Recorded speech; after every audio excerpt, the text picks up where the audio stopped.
ភ្លេចមែនដឹងលេខកូដអីខ្លះទៅថាការពីដូរកុំឲ្យកូនលេងបានតែឥឡូវមកដូរចុះដូរឡើងភ្លេចខ្លួនឯងមិនដឹងលេខកូដអីបណ្ដោយបាទសួស្តីបងប្អូនទាំងអស់គ្នាជួបគ្នាទៀតហើយនៅក្នុងវីដេអូដោះលេខកូដទូរស័ព្ទ Oppo A54 ដែលយើងបានភ្លេចបាទសម្រាប់ទូរស័ព្ទដែលយើងបានភ្លេចលេខកូដបងប្អូនបានមិនថាតែទូរស័ព្ទ Oppo A54 នេះទេបាទចង់ A50 មិនក៏ដោយ Oppo អីក៏ដោយឲ្យតែបងប្អូនភ្លេចលេខកូដបាទបងប្អូនដោះស្រាយតាមវីដេអូនេះបានហ្នឹងហើយសម្រាប់ទូរស័ព្ទនេះខ្ញុំដោះខ្នងដោះអីអូលេងបងប្អូនណាហ្នឹងហើយដូរអេក្រង់ផងដូរសបកផងបាទឥឡូវភ្លេចលេខកូដទៀតមុននឹងធ្វើការឈូសសម្អាតលេខកូដនេះបាទបងប្អូនត្រូវដឹងថាកម្មវិធីបាទឬក៏ឯកសារផ្សេងៗដែលមាននៅក្នុងទូរស័ព្ទយើងបាទវានឹងត្រូវបាត់បង់ដោយយើងមិនអាចទាញយកមកវិញបានទេបងប្អូនណាបាទតែឥឡូវដើម្បីកុំឲ្យខាតពេលយូរយើងមើលពីវិធីដោះស្រាយទាំងអស់គ្នាបាទចាប់ផ្ដើមដំបូងបងប្អូនត្រូវចុចបិទទូរស័ព្ទយើងសិនមកហ្នឹងហើយបងប្អូនចុចបិទណាកុំច្រឡំ restart បាទយើងត្រូវចុចបិទទូរស័ព្ទយើងចោលហ្មងបាទបន្តមកទៀតបងប្អូនត្រូវចុចនៅលើប៊ូតុងបន្ថយសំឡេងបាទគួបគ្នាជាមួយនឹងប៊ូតុង power បាទដោយបងប្អូនចុចខាងកន្លែងបន្ថយសំឡេងនេះមុនហើយចាំសង្កត់កន្លែងប៊ូតុង power តាមក្រោយបាទយើងសង្កត់វារហូតតតែវាចេញ logo Oppo មកហើយវាលើអក្សរតូចៗនៅខាងក្រោមនេះដាក់ថា recovery mode នឹងចឹងបងប្អូនដកដៃចេញឲ្យអស់មកហើយកន្លែងហ្នឹងយើងត្រូវរងចាំបន្តិចសម្រាប់ទូរស័ព្ទ Oppo A54 ដំណើរការវារៀងយឺតបន្តិចបងប្អូនបាទ A54 55 A53 ហ្នឹងវាដើររៀងយឺតបន្តិចណាបាទពេលវាឆេះរលត់ហ្នឹងទៅយូរបងប្អូនហ្នឹងហើយ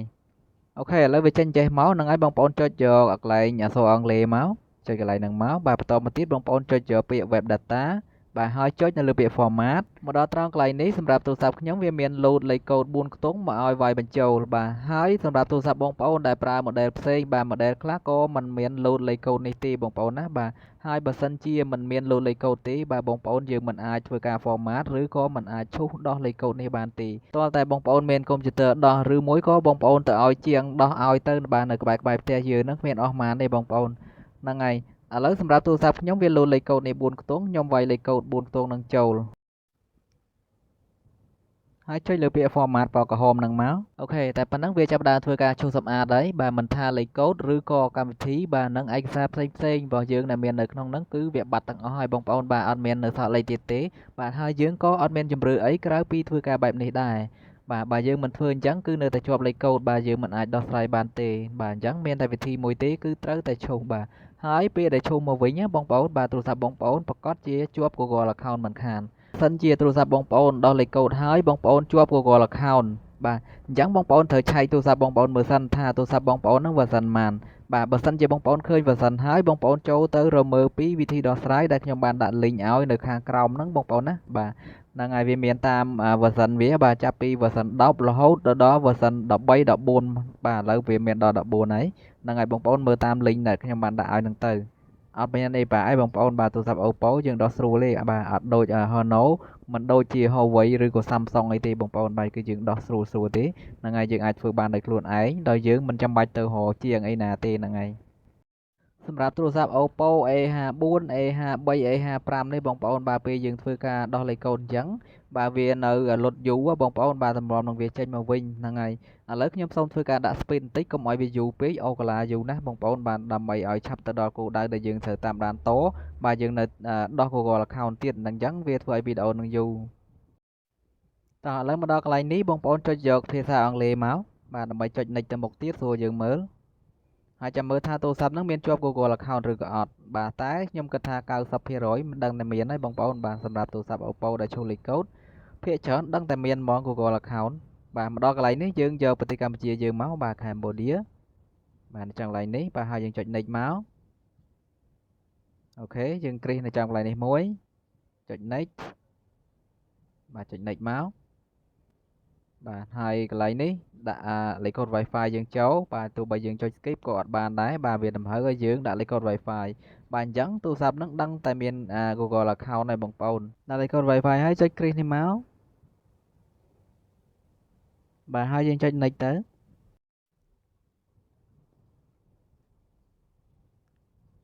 កន្លែងហ្នឹងយើងរងចាំបន្តិចទៀត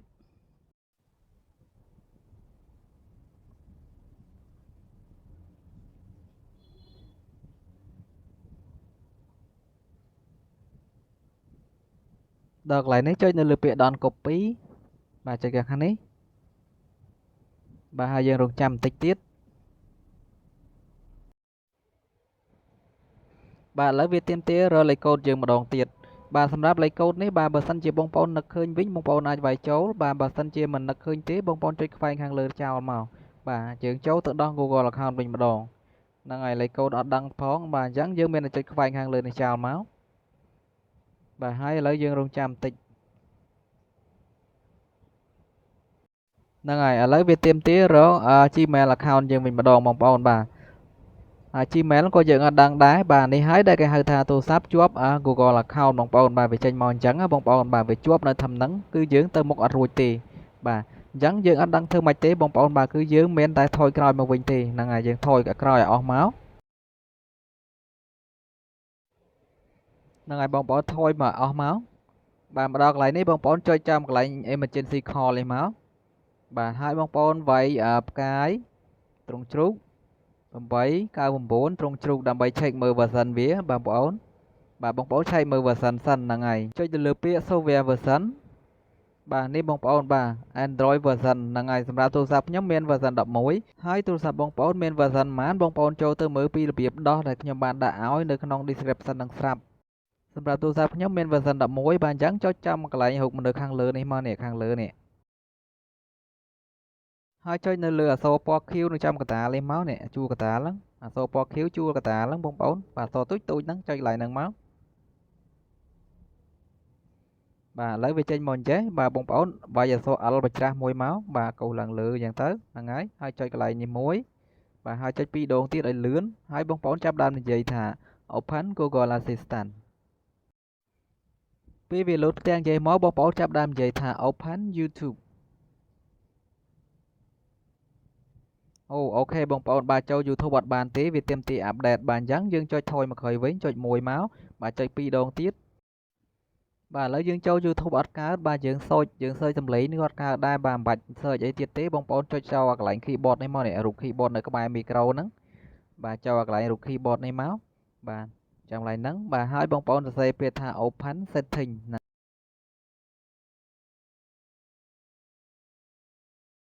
សរសេរហើយចុចព្រួយនេះមកបាទចុច2 3ដងទៅបាទឥឡូវវានាំយើងចូលមកកាន់ setting បាទហើយបន្តមកទៀតបងប្អូនបាទយើងត្រូវការដោះអា talkback នេះចោលសិនកុំឲ្យពិបាកចុច2 3ដង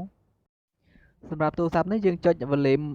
ឡើងលើនិងចុះក្រោមគួបគ្នាឲ្យវាដាច់ talkback តែចុចអត់បានបងប្អូនបាទអញ្ចឹងយើងមានតែចូលទៅដោះតាមកម្មវិធីបាទយើងអូសម្រាមដៃ2ឡើងលើអញ្ចឹងទៅហើយយើងរើពាក្យថា privacy បាទចុចកន្លែងហ្នឹងមកបាទចុច1ហើយ2ដងទៀតបាទឥឡូវយើងចូលមកកាន់ខាងលើគេនេះមកបាទចុច1ហើយ2ដងទៀតបាទចុចលើពាក្យកន្លែងនេះមួយមកហើយ2ដងទៀតបាទហើយយើងបិទកន្លែងនេះមក1ហើយ2ដងទៀតមកឲ្យលឿន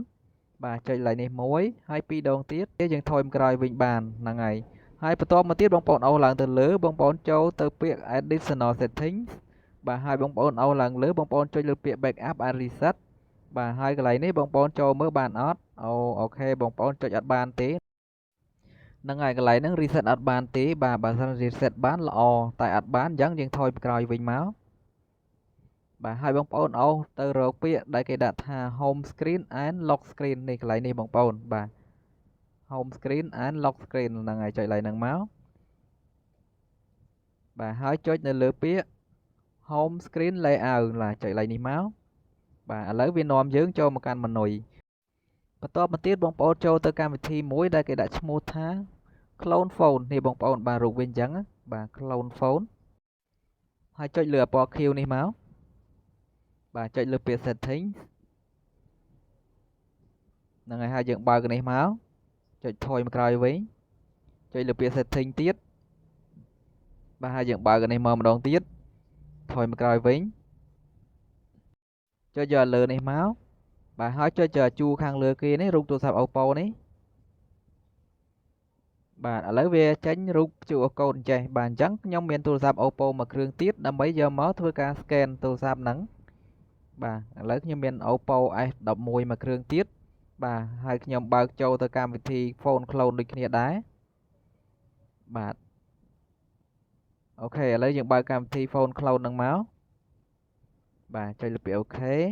បាទហើយចុចយក all phone ខាងក្រោមវិញម្ដងបាទឥឡូវយើងធ្វើការ scan ខាងនោះមក